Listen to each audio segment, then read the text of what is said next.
完了しました。ご命名をお願いします。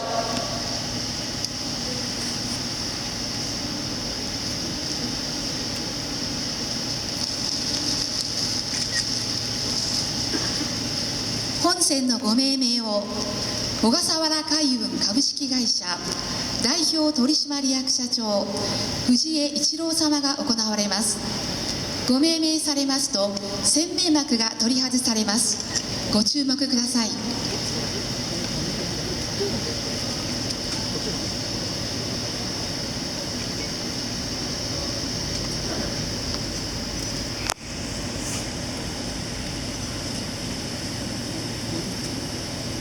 命名、本船を小笠原丸と命名する。